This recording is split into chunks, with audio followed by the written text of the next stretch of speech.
and Instagram suddenly isn't working. Okay. Oh, wait, I think we're on Instagram now. Okay, we should be live in all of the places now. I'm sorry if a few of you were hearing my confusing mumbling at the beginning of the stream. I'm still kind of new to this. For those of you who may not know who I am AJ. I am the new live stream coordinator for the Columbus Cartoon Coalition, and I will be your host for tonight as we talk about collaboration in comics. And I am so happy that I got 3 other lovely people to join me tonight. So I would love for each of you to briefly introduce yourselves. We'll go on the order that I have you on my screen. So Sydney would be next. Hi, I'm Sydney, the fearless leader of C3. I forgot what the question was. I was trying to work on Instagram. What was the question? Just to briefly introduce yourself. So you kind of already did that, unless there's anything else you want to share.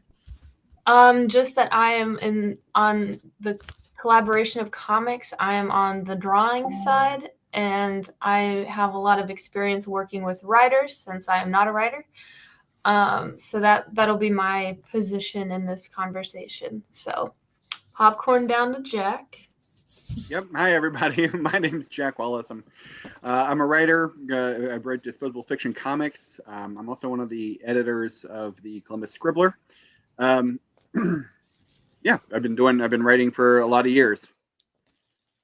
Probably, I don't know, 14 or at this point, something like that. Oh no. We lost Sydney. We lost Sydney. Okay, it does look like she's trying to reconnect, though. There we go. Yay! All right, Luke, you're the last to introduce. Hey, I am Luke. I am back again for another one of these. I am primarily a writer. I also do editing work, mostly for independent things. And yeah, I'm coming from the perspective of I've done a lot of these. I've had good collaborations, and I've had bad collaborations, and I can recognize where those bad collaborations are my fault. Okay. Well, we have people who come from different, who are coming from this from different perspectives of collaboration. And actually, the first thing I wanted to start with, which some of you already did, is talk about what your experience is with collaborative projects so that everyone watching knows where you're coming from. So I will do that now since a few of you already did it.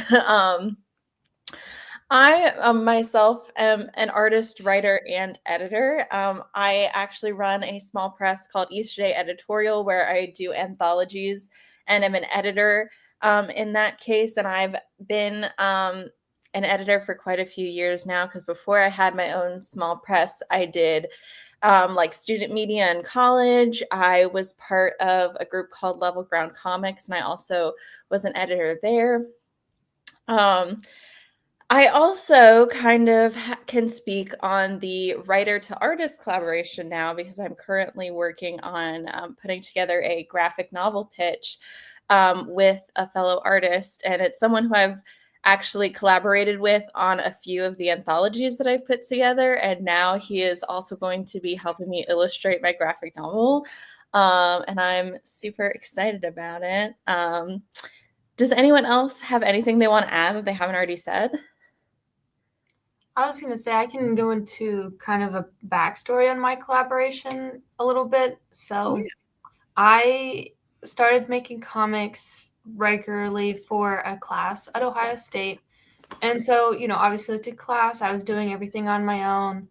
Well, I got bit by the bug real bad. And so after the semester ended, I could not stop.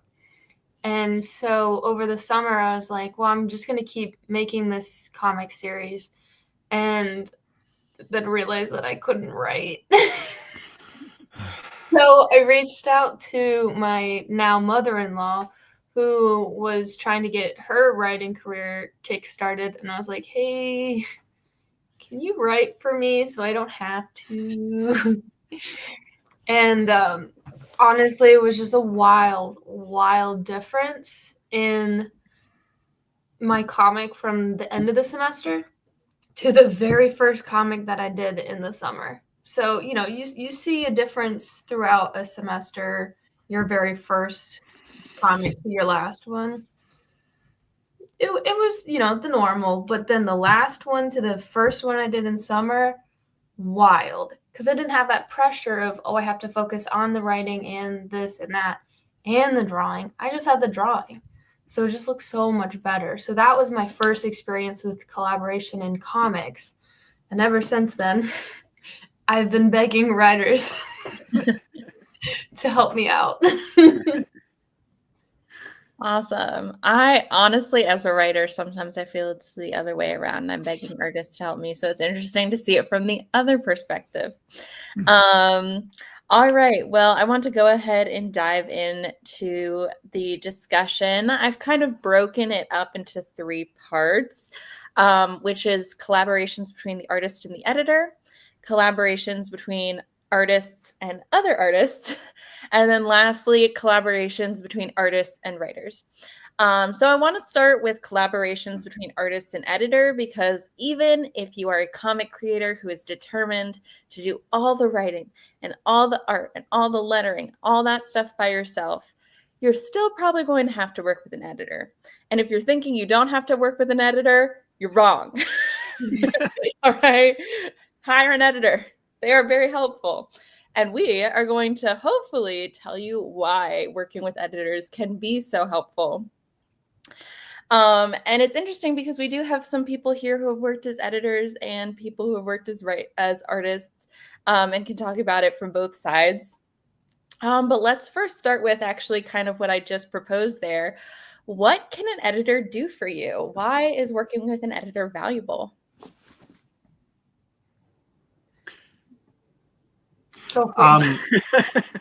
I'll speak up. You gotta call on us or ask us to raise hands.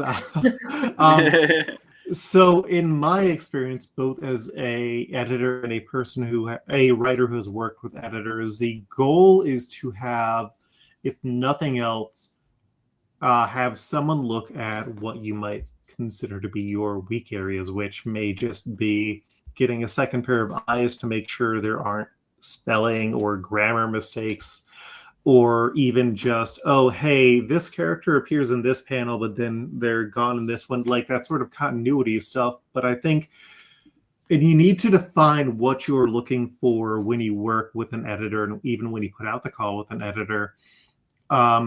If you are looking for someone who is going to be doing that more basic stuff, or you want someone who's going to give you story advice or additional feedback, because an editor's goal should not be telling you how they would tell your story. And that, I think, is a really easy mistake to make.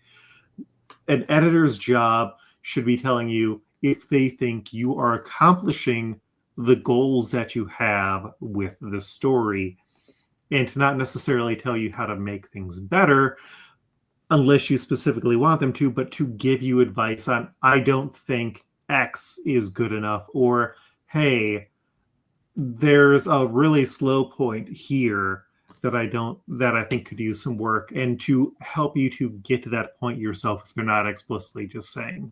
And that explicitly saying is dangerous territory. Yeah, I think you hit on a lot of really good points there. Would anyone else like to add something? I would say that, typically when you're coming from the scribbler angle, right? So we get submissions all the time from people who are submitting stuff. Most of the time, so there's editors that you hire that like Luke was just saying, where you're saying, I'm hiring you to do this specific job. But I think a lot of the times people have an interaction with an editor is through a publication. I'm trying to submit to Heavy Metal or whatever it is. You're trying to submit your work to another publication. So they're coming from it from a perspective of they're running a magazine or newspaper or comic or whatever it is. They have their own line. They have their own professional what they're seeking, what they're looking for in a whether your work kind of confines and kind of hits their vibe, right? The image that they're trying to promote. So I would say that in some fashion, so like in the editorial from the Scribbler side, like we are looking for some stuff that we have like guidelines where you're not violating like community guidelines. We want it to be something that is family friendly and overt and readable for all ages. But I think all editors, when you're submitting to other publications, are coming from that background. Are you, even if they're running a horror comic anthology or something, then and you submit them a fantasy play, that's not going to be their vibe. That's not what they're going for. They're looking for something very specific. But as far as when you're, I think that Luke makes a good point that a lot of the times when you're hiring an editor, they can kind of come to it with fresh eyes that maybe you're not seeing. It's just kind of this part, like he said, is a little bit slow and it needs a little perked up. And I think Luke's right. It's you don't want to hire someone who is who wanted to be a writer. You know what I mean? Because I feel like that's a big part of it. There was specifically to that point when the DC New 52 started, there was a Static Shock series that famously kind of fell apart, and the writer quit a few issues in because the editor kept forcing him to make changes that the editor thought was a good idea, and that editor had a background as a writer, and it was just kind of a cluster cuss. Right, there you go. So I think those are really good points, especially like knowing that sometimes it's the artist working for the editor and sometimes it's the editor working for the artist. And that is going to be a slightly different collaborative nature. And I do think, especially if like you are the artist hoping to work more independently and just hiring an editor to help you out, you should make sure you are hiring a qualified professional. Because actually, if there was any point that I was going to bring up, it's the reason editors are valuable is because editors, the real ones, are trained to do this, right? They know what they are talking about.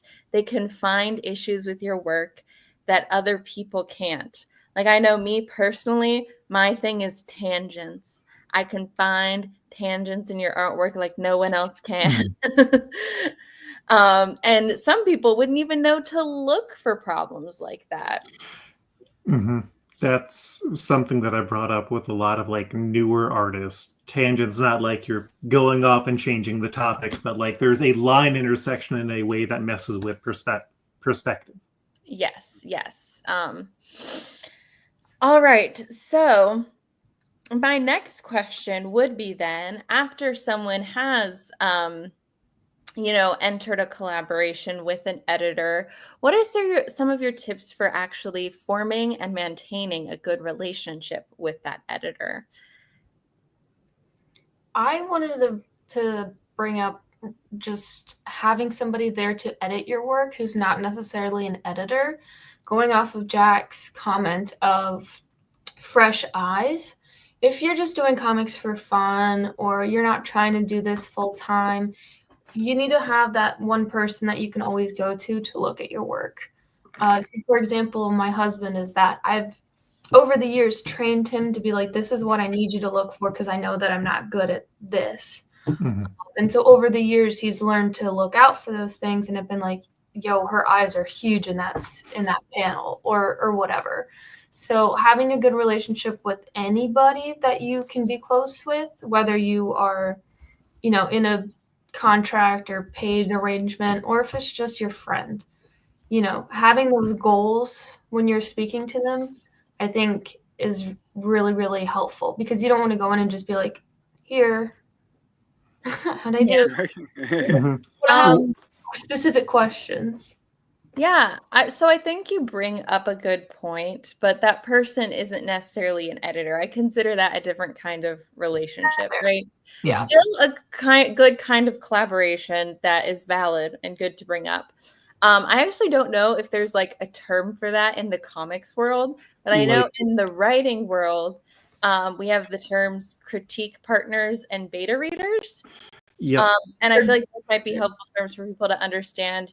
Your beta readers are people who are like the first people to read your work and give you feedback on it. And they're not like trained professionals. They're just casual readers who just tell you what they think about it, which is still good feedback, right? And then the term critique partner, though, is more so used if you as a writer, or in this case, a comic creator, is working with another creator and you guys like trade feedback. Like, I'll read your work if you read mine. That's a good kind of relationship to form as well. And I think kind of a third one there would just be general peer feedback, which is not necessarily you are giving them as much of a direction, but it's kind of like, here's my work. What do you think about that? Which can be helpful, and it can also be unhelpful depending on how they're going to approach it, because you can get the, oh yeah, this is great, and then they don't want to tell you anything else, or they don't really have that skill. That's why you have to go with the specific questions. Mhm. That's anytime anyone asks for a critique, even in our Discord, you know, people are like, okay, what's wrong with it? And I'm like, no, what do you want me to look for? Like, I'm not going to look at the whole thing, because then I might be critiquing something that you were super proud of and you don't want to change, and then I'll feel bad. I actually think that's a great point about in regards to like maintaining a good relationship with an editor, is be willing to ask those specific questions so that you actually get the feedback you need. Mhm. And even from the editor's perspective, there are things you can do to initiate that. Like on the project that I'm working with now, one of my fellow editors did something I had never seen someone do before, which is when they were collecting the artists in progress work to give them feedback, actually had like a checklist that was like, how much feedback do you want? And like was like a little bit of feedback, a lot of feedback, very specific feedback. I want you to like draw on my comic with a red pen, like all those different levels. And I'm like, that's actually very helpful to be able to say, like, this is the kind of feedback I need right now. Mhm. Mhm. I, as a small aside, working with I've worked with. I think one of the problems you can run into is that a lot of times, like, I work with a team of people, right? So when I have to, if I have a problem, and I've had this happen before, where people have feedback for a comic, or they want to change something. We're trying to submit to somebody's anthology or whatever, and they want changes to it. A lot of the times, I would not call myself art. What's the word I'm looking for? Like, I don't know how to speak in art as well. Art fluent. That's what I'm looking for. I would not call myself art fluent very well. So I often have a problem where, if you're telling me, the tangents was a good example. If somebody were to tell me and send me things and say, hey, this tangent isn't working out, I don't know what that means. I would just ship it over to the artist and be like, hey, you said these tangents aren't good. And I don't know what that is, but you should fix them. So a lot of times, the more specific you are, I think, especially when you're working with a team, you have to especially be as specific as you can be, because you might just be a cog in that machine, and you're trying to get everybody to do everything, and sometimes the people that you're working with are going to be like, well, I don't agree with this. So you're kind of like, then you're kind of managing expectations. So I think being specific, as to everybody's point, is especially important, and I can only imagine when you're working with a group of people how much more that really adds to it.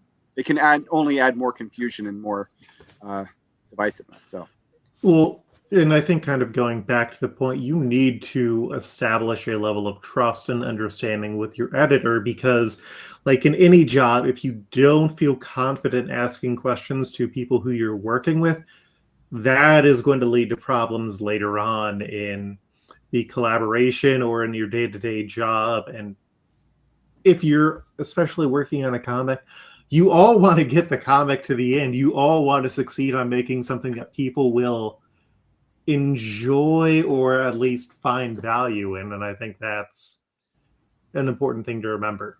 It's not a game to win. Mm-hmm.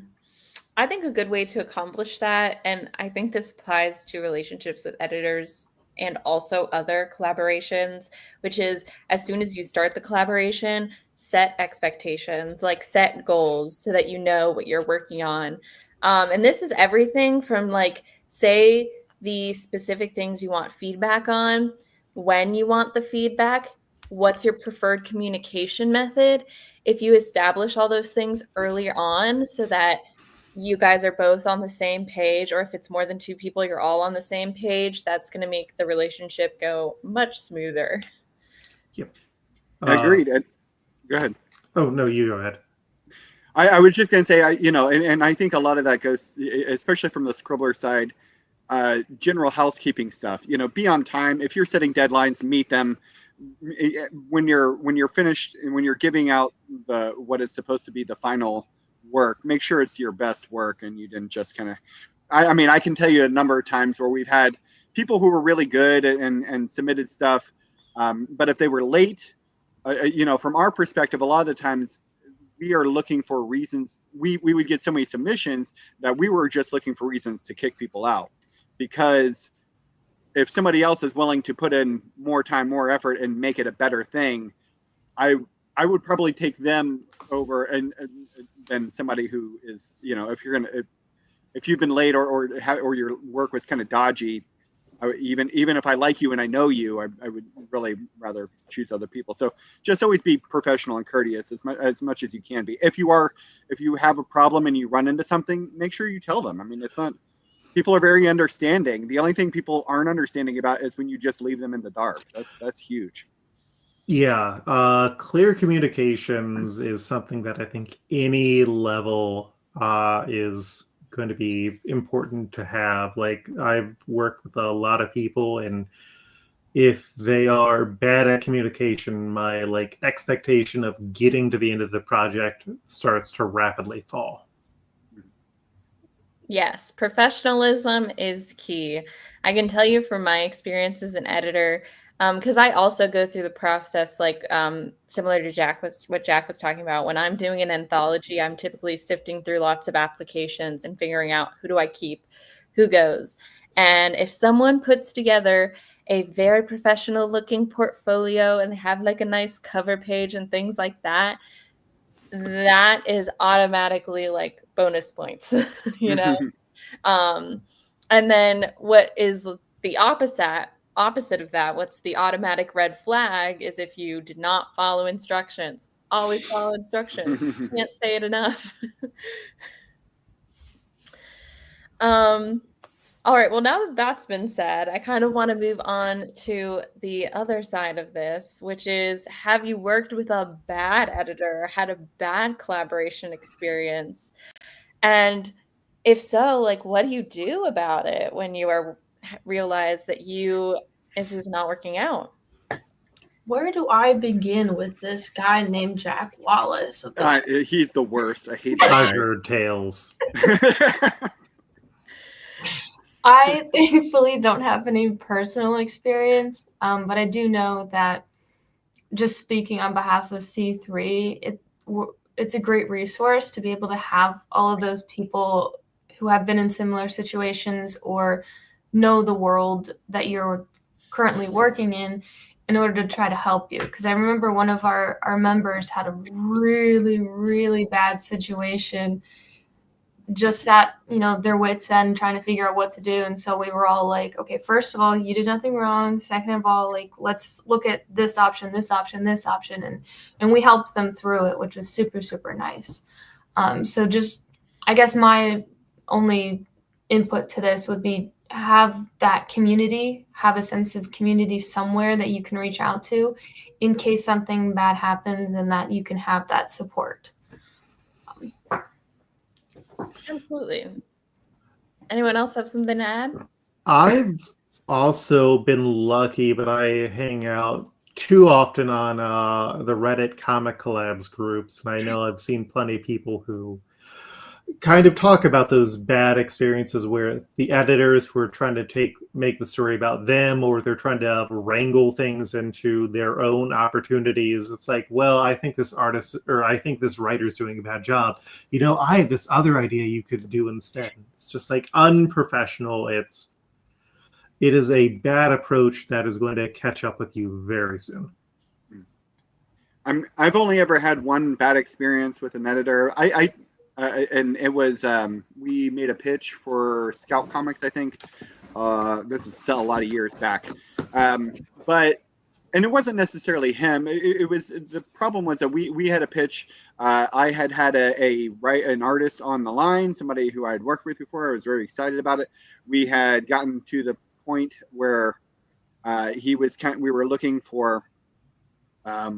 We had not gotten a yes or no about whether this thing wanted to go forward, this project that we were working on, and it would go. I hadn't actually hired the artist yet. We were both working on spec, right? So I'm doing this, I'm getting him to work, and we're just kind of kneeling through it. I think, but as time went by, I would send out stuff, and it would be 2 weeks before I would get a response, or sometimes a month. And then it became, well, hey, I've got somebody else here. I don't know if I should engage him. Are we really going to make this comic?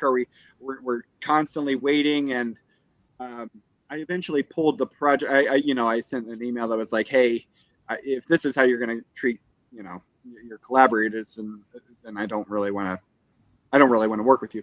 So it was one of those projects that just didn't work out. And to his credit, I'm sure he was busy. They were really bumping up production for a lot of stuff. But that's again, communication, I think, is really important. Had he given me an expectation or a timeline that I could expect to have all this done by, or even any sort of a solid answer on a lot of communication stuff, I think people get angry when things are not locked in place and things are wishy-washy. Because again, from our perspective, you're working with a team, you're trying to keep them happy, and everybody's above board. But you were kind of a go-between at that point. So anyway, go ahead. I did have one other thing come back to mind, which was like over a decade ago. I started working with a editor, and we did not communicate well. He had a very aggressive style to everything that he replied with and wrote, and it was one of those things where I kept trying to understand him, and there was a lack of clarity there and that inherent hostility, and that made things kind of fall apart. And again, you can do a vibe check with anyone you are looking to work with. You can find other people they worked with in the past and see, hey, is this a good person to work with? And that is going to pay off in dividends, because when you're working with someone who is brand new or who you can't check, that is a toss of the dice. Yeah. I do think it's good to do your work beforehand, ask other people, maybe even do a formal interview with the person you're thinking of collaborating with to make sure you work well together, that there's no red flags. But you can still do all that and end up in some bad situations. I almost feel like I'm the unlucky one here, because boy, do I have some stories I could share. I was gonna say, I won't get into so many of the details, because I think some of my issues have been similar to things that people have already said, like bad communication, not meeting deadlines. Those are obviously bad things that are easy to fix. And listen, we've all struggled with deadlines. So if you're in that position, if you're an artist watching and you're in that position, it's okay. We've all been there. The one thing I would ask of you is make sure you let the person you're collaborating with know that you're running behind. Just let them know. They'll probably say, it's fine, I'll give you an extension. A lot of the times we will. Just, you got to let people know. Yep. Yeah, I'd much rather get 10 emails of you saying, hey, I'm working on it, this is what I'm doing, this is where I'm at, versus me having to reach out to you 10 times. Because if I'm the one who has to reach out to you, I'm not going to invite you back to anything. Yeah. But a quick little tip. If you are in a situation in which, emotions are high, you're upset, you're trying to figure it out, use AI. I did that the other day. I was very, very pissed off at a situation, so I ranted it out in ChatGPT. I said, write this professionally. And it was super nice. Oh, I was like, wow, I'm so proud of myself. Look at that. I feel so nice. Just use it. I've never heard that advice, but that's funny. I mean, I have had situations where I've had to like write angry emails, and I usually have someone else look at it first before I send the angry email to make sure that it doesn't come across as just like a super nasty email. Yep. Which brings me to some of the personal tips that I wanted to give for if you find yourself in that situation is one, if you can cut off the relationship and you think that's genuinely the best thing to do, because maybe you're working with a toxic person, do it. But sometimes you're maybe too deep into the collaboration, or you may also like be contractually obligated to finish something if it's like a professional job. And in those cases, you may just have to stick it out. But the good news is you don't have to agree to work with that person ever again. Like once that project is done, be like, bye, I never want to see you again. And I will also add, after you say, bye, I never want to see you again, tell your friends. Let the other comic creators in your life know that that person is bad. You're allowed to gossip with your friends. I'm going to say that controversial thing. And with me. Just be careful to know who those friends are friends with, because if you don't want that person to know and you've told someone who knows them as well, you can end up in a bad situation. And there's a difference, like we've talked about, tone. There's a difference of saying, hey, I didn't have a good time with AJ.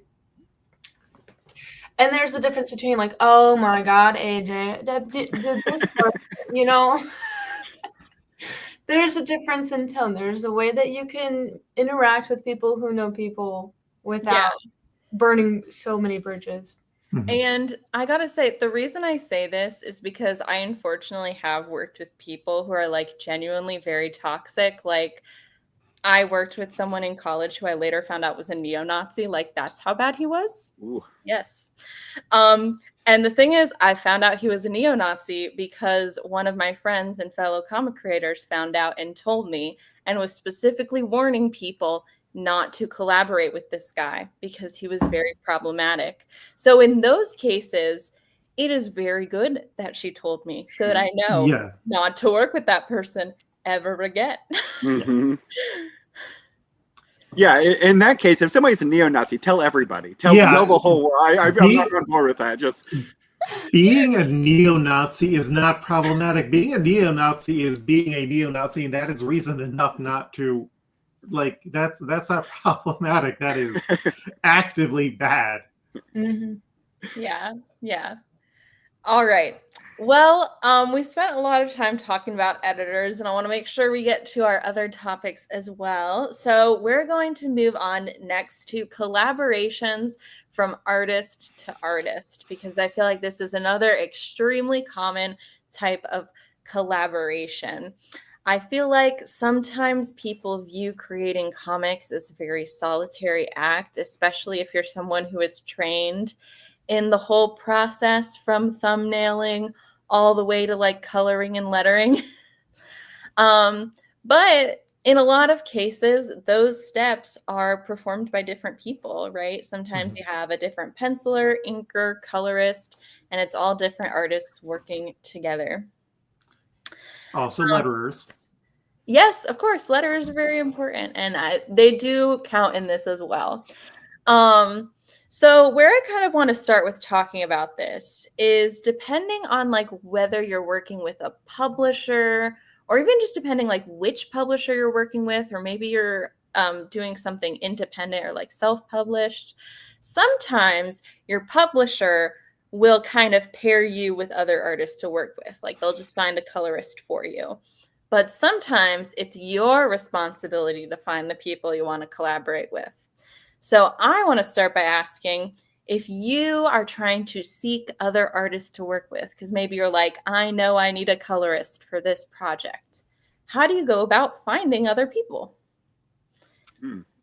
As the personal project, just doing it for fun and for, anthologies here and there aspect of it, I just kind of open call in whatever communities I'm in. So whether that be, making a post on Instagram saying, "Hey, I'm making this comic. I need XYZ," or if you have the ability to be in a Discord group like C3, I can be like, "Hey, I need a letterist. This isn't working out for me."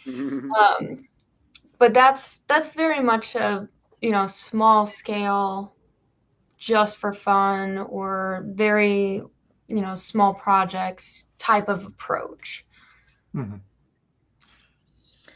You say that as like a small projects type of approach, but I don't necessarily think that's a bad idea for approaching larger projects too. I recently was searching for an artist to collaborate with on a graphic novel, which I kind of alluded to at the very beginning of this stream. Um, and it was a graphic novel that I was writing, but I also wanted to do the coloring and lettering for it. So I was specifically looking for someone who could do the penciling and inking stages, which is like the difficult part that I don't like as much. And I started actually just by posting it on different like artist Discord servers that I was a part of. I didn't even use social media or any kind of job boards or anything. I just used Discord and specifically listed out all of the things I wanted, and then was like, at the end of that message was like, if you're interested, email me here. And that was enough to get like half a dozen people to send me applications. So it works. It's a good method. Twitter used to be better for this in the days when it was still Twitter. Blue Sky is becoming better because I do find a lot of portfolios there, but other times it's just like you said, posting in the Discords. I was looking for letterers, and I was like, "Oh, wait, Rodrigo Vargas." Shout out Rodrigo. He was like, "Yeah, I do lettering," and I was like, "Cool." And I got him 4 lettering jobs and some prep work. And sometimes it's knowing people. Sometimes it's being parts of communities where people have work to show and can show you they know what they're doing. Yeah, absolutely. I think that's a good point of like, you might already know people who could potentially fill in the hole that you're looking for. If you have artist friends, like ask around. If you have like a specific friend even in mind who you're like, oh, their art style perfectly matches what I want, simply ask them. You might be surprised what they say. Mm-hmm. I actually had ended a former version of a project because the artist and I weren't clicking as much as I had hoped. This was a paid job, and I was like, okay, I don't think I want to continue paying you money to do this. And it was like, well, what do they not understand? Do I have any friends who do that? And it was like, oh yeah, I know a person who I'd meant to ask earlier, and I just kind of kept forgetting. And now we're slowly working on that project. Now, Jack, how did you find your people that you work with on Disposable Fiction? Because you have a bunch of people that you work with, right? Yeah, I was going to say, I mean, I can only relate this from writer to artist, but we, when I started doing a short history of it, is just there used to be a thing called Pencil Jack and Digital Web. Both of them were basically just online poster boards. I think they might still exist. I think Zwol, ZWOL was another one. I had started writing scripts up there and had started pitching people about wanting to work with. And what I found out is a lot of people, the more specific you are about jobs, the better results you get. They're more interested to find out. A lot of them want to know what you're paying up front. So being upfront about what your page rate is kind of big. Knowing what type of art style you're going for. Is there anybody else that you can kind of look for? Can they kind of decide what if they can fit the type of style that you're looking for? I think that I worked with probably over 50 some artists at this point, just kind of picking people up. Most of the time, it wasn't through Discord though. It was, there was old Facebook groups of, writers seeking artists. That was another huge one. Or there, a lot of, as you guys had, as everyone here had mentioned, if you're just social media, if you're following around other comic artists and you find someone that you like, you DM them and just be respectful about it. But you can also, I don't think people mind turning down work. It's not, I've never had anybody say, don't bother me with money offers before. So, I think people are pretty open to it. That's where I had found most of my luck. I've worked with a lot of people from all around the world, and now coming in from this side, coming in from the Scribbler part of it, and C3, I've met a lot of people through the Columbus local side too. So people are out there, and everybody is. It's collaboration's a real gift. So knowing what you're looking for is always it's not, as you mentioned before, some people are just doing this all on their own, but the most of us we're all looking for somebody. It's usually one job or another. Yeah, and I think if there's an important takeaway from this, it's that there is no lack of artists looking for work, and there's also not really a lack of people looking to hire artists. Like, we want to help and support each other and hire each other and work together. So it may take a while, but you will find your people. Mm-hmm. All right, so the next thing I want to talk about is kind of like how you handle it once you've started that collaboration, especially if you're kind of working in the comics pipeline formats, meaning maybe you have one person doing the pencils, another doing the inking, another doing the coloring, another doing the lettering. What can you do as one of many artists working on the same project to make that whole process go more smoothly for everyone? I was going to say, I'm just going to repeat communication. Yep. Mm-hmm. There's a lot of things out there. Like there's their apps, their websites. There's, Pipedrive is one of them. You can also establish like a weekly check-in. Like, hey, every Monday at 9, we're going to check in and see how everyone's doing. Mm-hmm. Set up a Discord that's just for, like, if, say, it's just the 4 of us making a comic. Set up a Discord. It's free. Set up a group me. Do whatever. But communication is definitely going to help you stay on task and then also be prepared for what's coming. So say, Jack's like, oh, I've been sick all week. Cool. I know I need to wait a day or two to get my pages or whatever. So just communicate, know the resources that are there and are available to you so that you can keep things on task, especially if you don't have a project manager whose job is there to keep you on task. Yep. And especially if you are just writing a project or you've brought on an editor, they can help with that project management. But also saying that you managed a team of like 5 people is a nice thing to put on a resume if you're looking for work. And it's like, well, what did you do? And you pull out the graphic novel and it's like, I organized this book and I wrote it. I would agree. I think that realize it's a pipeline, right? So everything that you're doing, if you're penciling and you get behind, you are then going to put the inker behind, and they're in turn are going to put the letterer behind. Or the colorist behind, however. So, and if you have a Kickstarter that is due on this day, and you promise things are going to go out at the end of November, then you just kind of put everybody back. Mm-hmm. You kind of pushed everything. I feel like you kind of have to become the project manager in a lot of these situations. So you're constantly trying to battle whatever kind of comes up from people. So you're constantly dealing not only with whatever problems you got, but whatever problems they got too. So it's important to kind of build in a little bit of buffer for yourself and realize that, sometimes mistakes happen too. So. Mm-hmm. And if nothing else, create a central resource that is going to have like the steps. So it's like each page with writing pencils, inks, colors, whatever those other lines are, and then just make sure that there are clear spots on that where people can find it, and then just say when you got that done, and you got 90% of that organization done. Yeah.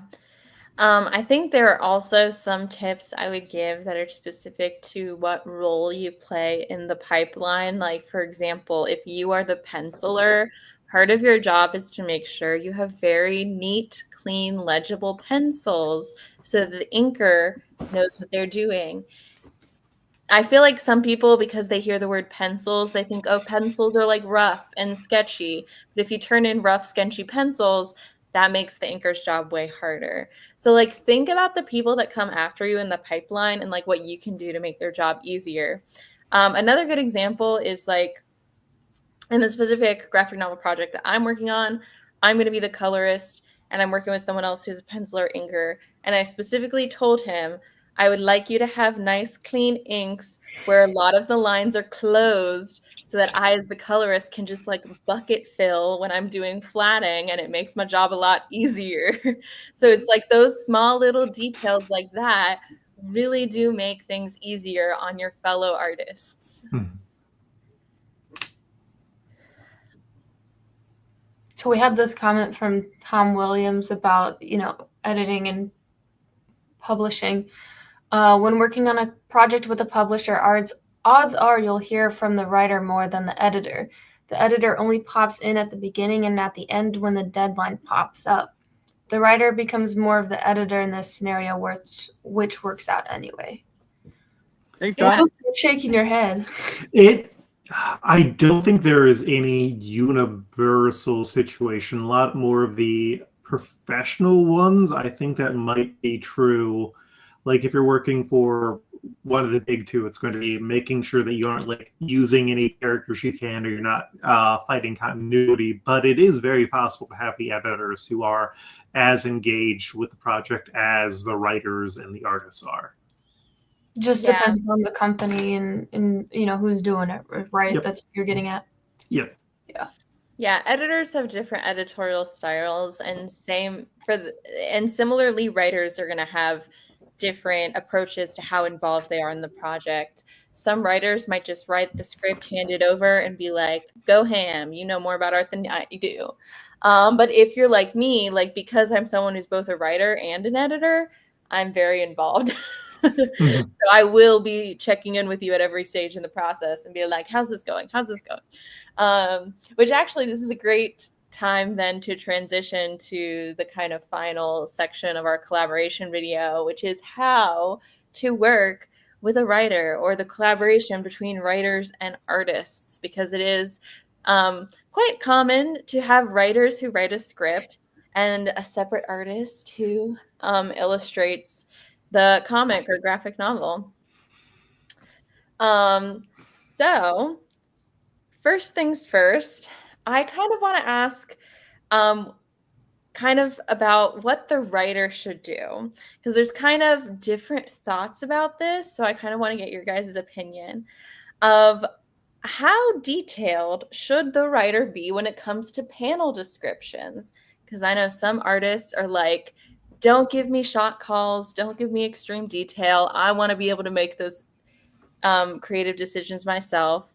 But there's those writers out there that like want to be the one making all the decisions. So I was gonna say, I think it depends on whose project it is.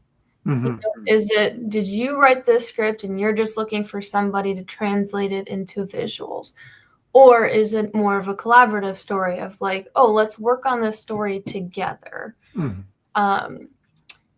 One story I had, I did get the like, this panel happens this panel happens this. But I saw it differently in my head. And so I just kind of went with what I had in my head. And in the end, it turned out that the writer actually loved my version better, which I think worked out because it was a collaborative effort to begin with. It was my project that I brought them on, so we worked together to find this mix. However, if it's a writer who's had this story, this this whole thing play out in their head. I mean, there is room for the artist to interpret for sure, but Yeah. so that would be my answer. Is just I think it depends on the project. Yeah, I think there's going to be a lot of fluidity to what it has, because I've had artists who are just like, okay, we'll do this Marvel style, and it's a very rare thing where it's like, yeah, give me the outline, and then I'll do breakdowns and everything, and then you just go in and add dialogue, which is not something that I'm necessarily a fan of. I also had another artistic collaborator who was like, yeah, I can draw. I just have no idea how to like lay out panels. If you just do some chicken scratches, that'd be great. And it's like, cool. I love that. Like generally as a writing thing, I will do like panels to make sure that I can at least figure out how the action would look and kind of like how I might pace things, even if they want to go in another direction. Because if you have that trust, you're going to get a better project because the artist will say, well, I have a better idea. Can we try it this way? Yeah, definitely. I mean, I've definitely seen that. It makes me think about, I remember one time Terry Isles, who did cartoon comic, he was laying out how he broke out scripts, and he was showing us how he'd actually put at the very top of each page on his script, he would put out a breakout of how the panels were going to line out. And I always thought that was really smart. I myself, I'm very much a panel by panel, page one, panel one, and then kind of describe the important things. I go back and forth on whether I shot call. I sometimes I do if I have something very specific in mind. If I want it to be a 2-shot and it's got to be specific. Sometimes you have a very specific thing in your mind, and you're trying to display that onto the page as much as you can. It doesn't always have to be that way, and I've definitely worked with a lot of artists who had way better ideas on how to make things work. And when I saw it, I was like, man, that was way better. So I feel like the majority of the time, I will defer to the artists. Almost, I would say 90% of the time, whatever they want, I feel like they usually have a better visual IQ as to what things should look like. The only times I usually get involved or deny a change is when there is something specific I'm looking for, or it affects the story in a way that negatively, like it's not. I didn't want to reveal this piece of information at this point, or you're going to ruin the continuity of this person's been supposed to be standing on the left because they're speaking first. Small stuff like that. But most of the time, I usually defer to the artist. So Tom's back in the chat. Writers I've worked with will check with me how I'd like the script formatted prior to sending me a final draft to work off of. It's been an organic experience. Tom, be careful. If you comment some more, AJ might come after you for the next one. That's a good idea, though, like making sure your script formatting is clear and that you're on the same page. I think that is a good tip. So the next thing I want to ask about, because we've kind of already alluded to it, is sometimes artists do kind of come up with their own ideas as they're reading the script, or even think of like changes that could be made or things that they think would make it better. Sometimes it's something as simple as, oh, you said this should be a close-up, but I think it would be better as a long shot. Or it could be something a little more extreme, like what if we combined these panels together? How would an artist who wants to kind of make a few creative changes go about asking the writer politely to do that? Ask them politely. I had done deer hunting that came out earlier this year, which was a very organic collaboration where Siri, the artist, gave me some like ideas she had for a story, and then I kind of let them percolate and did like a 45-page script in a day. And she's like, yeah, this is great.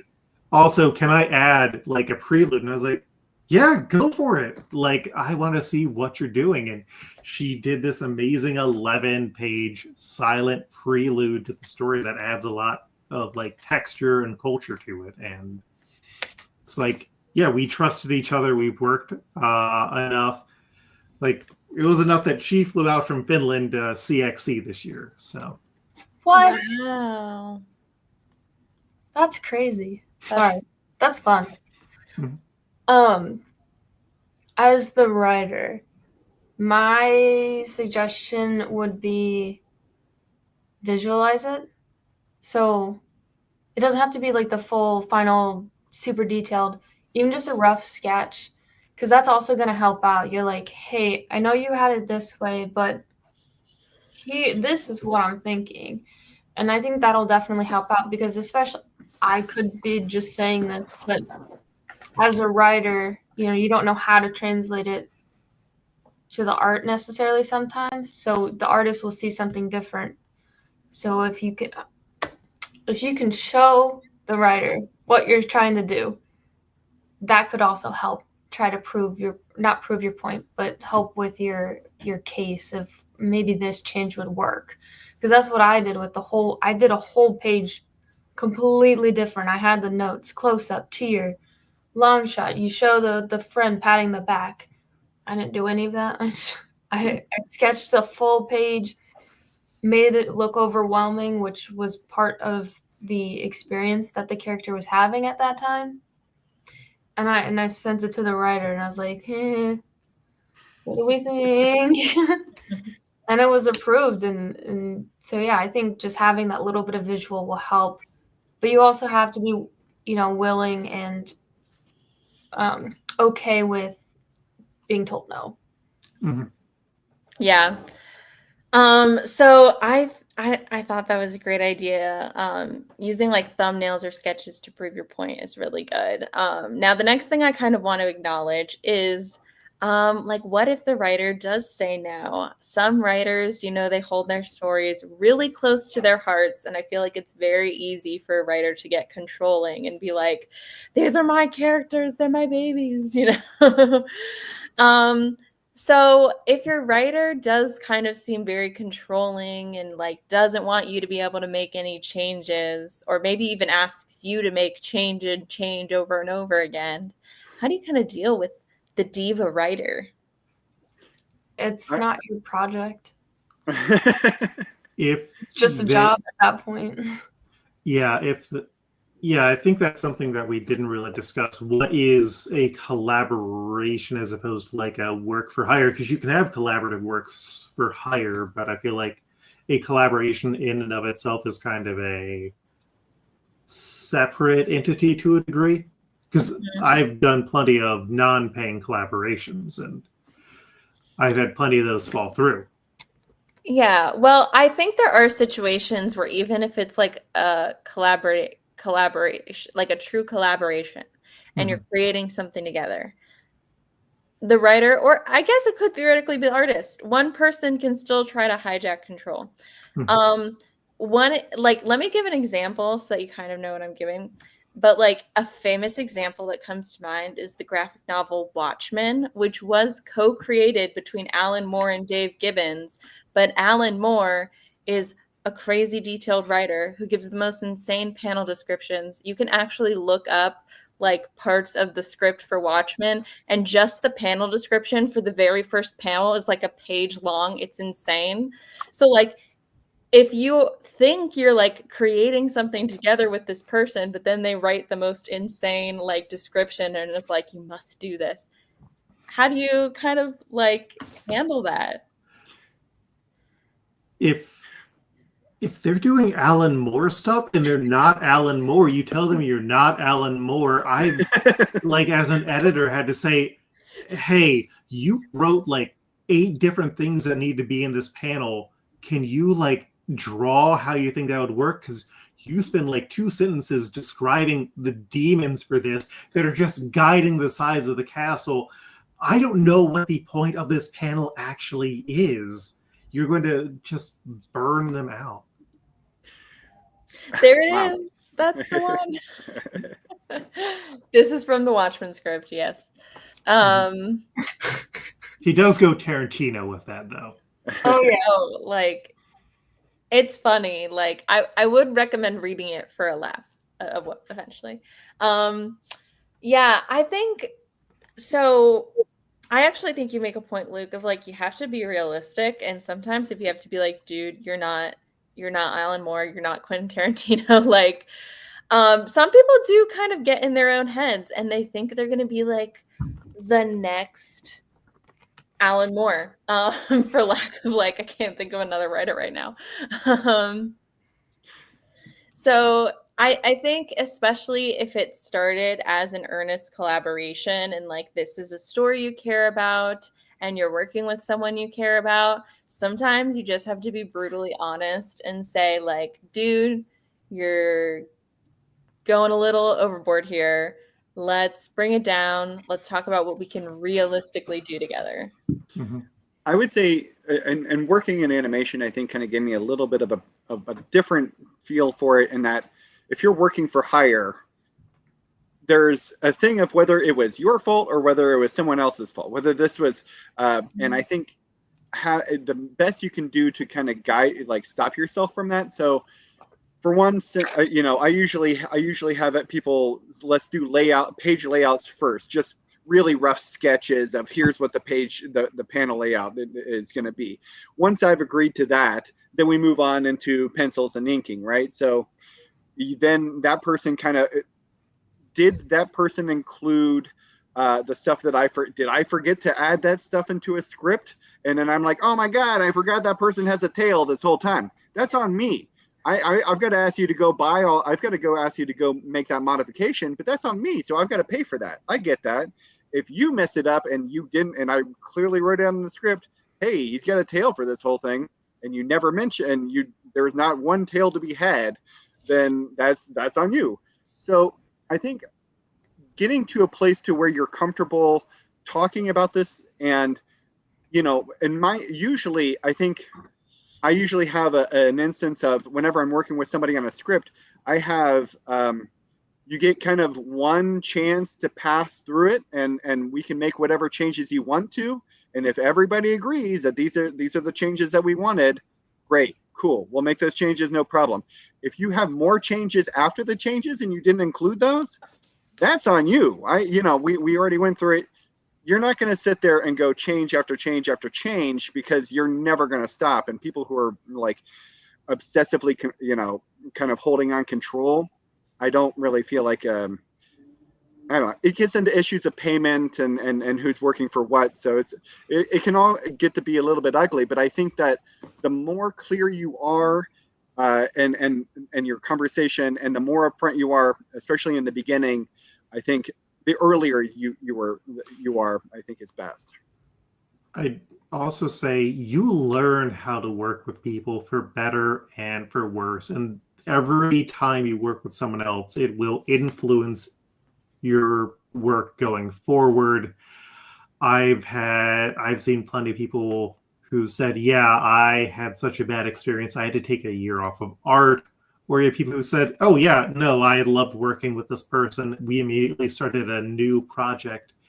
There is nothing wrong where if you're doing a collaboration, starting with something small and achievable to see what that chemistry is, how you work with that other person, and also make something that you can be sure to complete, because you know the difference between completing a 10-page story and completing 10 out of 60 pages.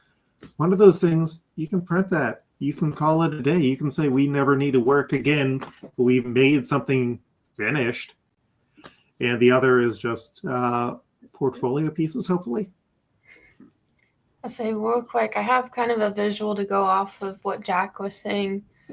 So this is what I got, right? Oh, not safe for work comments. Oops.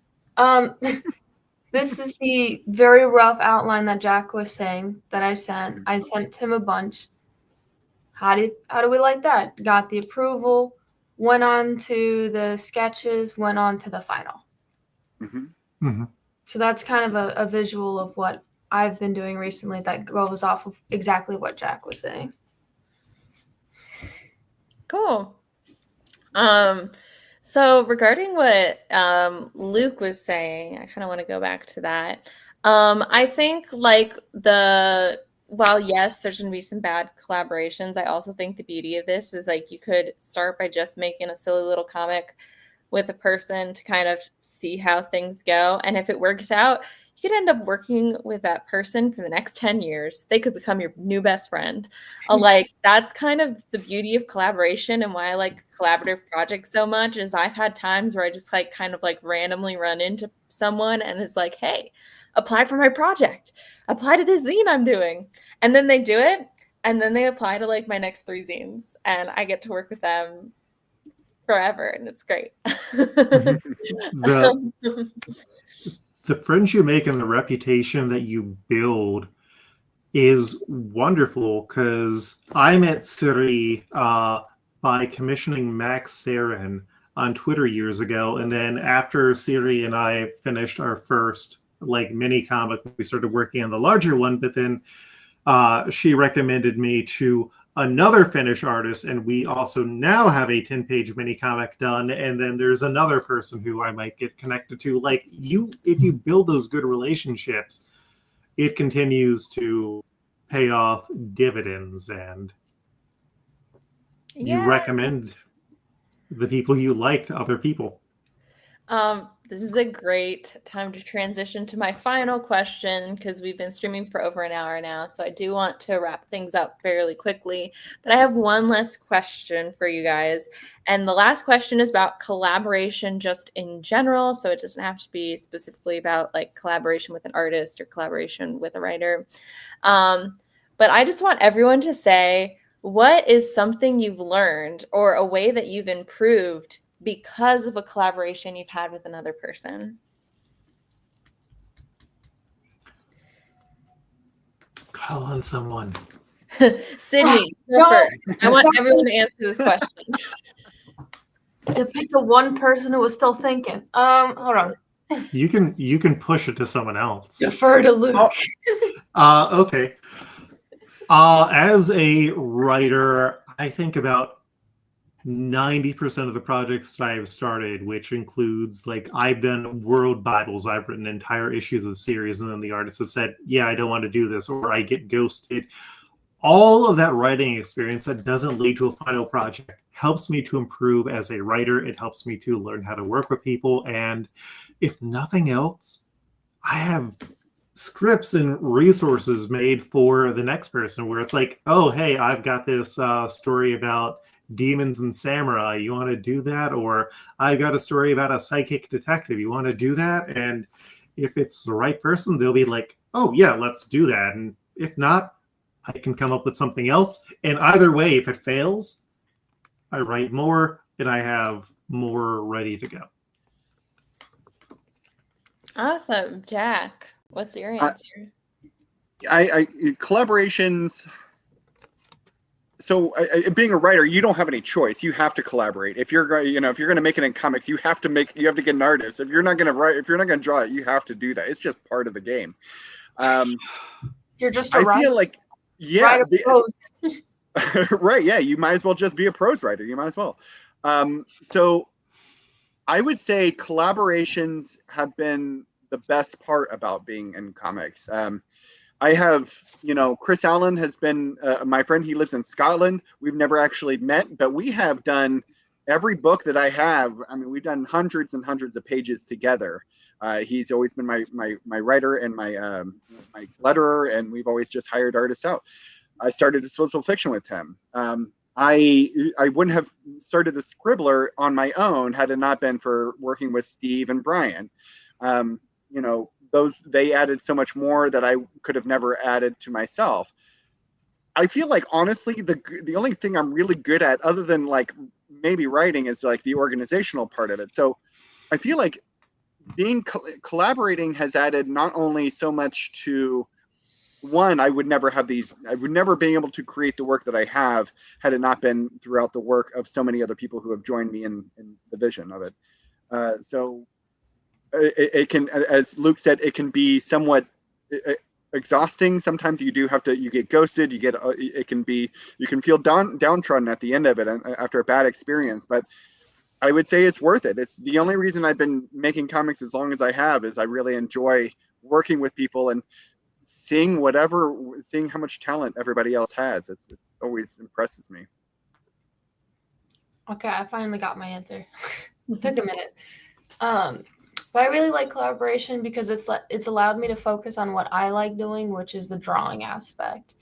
And also because I've worked with different writers, I've worked with different styles. So I went from like a cutesy, bright colors, cute little animals to a 180. The next project was robots. Didn't put that on the bingo sheet. So just collaboration is fun. It gives you more opportunities. It gives you more friends. It builds your community. And you get to focus on what you like to do, which I think is the biggest part of collaboration. Yeah. Okay, so I want to end with my answer, which is like from all my collaboration experiences, I really think the biggest lesson I learned, which is not just a comics lesson, but a really good life lesson, is that you don't have to do everything yourself and it's okay to ask for help. Because growing up, I very much had like the dream of being able to make my own graphic novels where I wrote and illustrated and did everything myself and it was all my story, right? I wanted to be able to call it mine. But as I got older, I realized that was not realistic for many reasons, especially like learning that I had some chronic health issues that make me just like unable to do that amount of drawing at all. I realized like I can only achieve my dreams and like publish my graphic novels that I want to publish if I work with others. And that's okay. Like I've learned to accept that because there really are some amazingly talented artists out there. And now I'm actually like genuinely excited to be like, oh my gosh, this amazingly talented artist is gonna be drawing my characters. Like, how cool is that? So it turned into something that was like kind of a sad or a negative thing into like something I look forward to. And so I hope that you kind of take that away from it too, is like, it's okay to ask for help. In fact, it can be good to ask for help. It can bring you joy to ask for help. So I kind of just like wanted to make sure we ended on a positive note. So thank you to everyone for being here and watching the live stream, and for my guests here who participated in the live stream. I want to go around and allow everyone to tell us like where they can find you on social media and support your work, and if you have any special announcements you want to make. I'll start with Jack this time because I don't think I've ever started with you. Yeah, there you go, Jack. I'm Jack Wallace at DF Comic and Disposable Fiction Comics. You can read a whole bunch of my work there. Cool. The Scribbler, pick up the Scribbler. Yes, sorry, thank you so much. Sydney, where would I be without you? Columbus Scribbler. It's in this ColumbusScribbler.com. You can also check out all the free issues. There's all the issues that we've had have been up there for free. If you are a comic creator in the city or in Central Ohio, please, we're always looking for submissions. So please feel free at any point to send us an email. Submissions will be opening up, I think, next month, quickly. So it's happening soon. Send us some stuff. We are always looking for new people. Thank you, Sydney. I'll go. You can find me on the C3 Discord because I'm working on projects and not posting anywhere else right now. So find us. You can join at this for Comic Creatives. So any sort of the collaboration process, you're more than welcome to join us. And also you can follow us at c3.ohio on Instagram and Facebook. Cool. Luke, you're next. Yeah, my website is not really updated, but you can go to lukehere.com and find some of my older stuff, or I am on Blue Sky as Koltreg, Koltreg, or you can find my itch.io, which is also koltreg.itch.io, and that's where you can find all the projects. And hey, I'm open to collaboration and being hired. So if you said I want to be talked to by this white guy, you're in luck. Awesome. Lastly, spell your Blue Sky real quick so I can put it up there. KOLTREG. TREG. Oh, Mhm. just okay. It's the little handle underneath his Yeah. name right now. Yeah, How Here do it I is. point Thank it? you. Thank you, Ah. AJ. There we go. That. Okay. Oh, and then me. I'm AJ Easterday. You can find me at AJ Easterday8 on most social media platforms. And if you go to this link tree, you'll find links to everything that I'm doing, including my current anthology project called Valhalla Awaits, which is a Norse mythology anthology. I'm excited to be working on that. I am also actually about to announce a new zine coming soon. So if you're interested in working on a collaborative project with this editor, keep an eye out. You'll get your chance soon. Thanks, Yay. Jen. All right. Thank you again, everyone, for being here. This was a great discussion, and we hope to see you at our next live stream. Bye, everyone. Bye.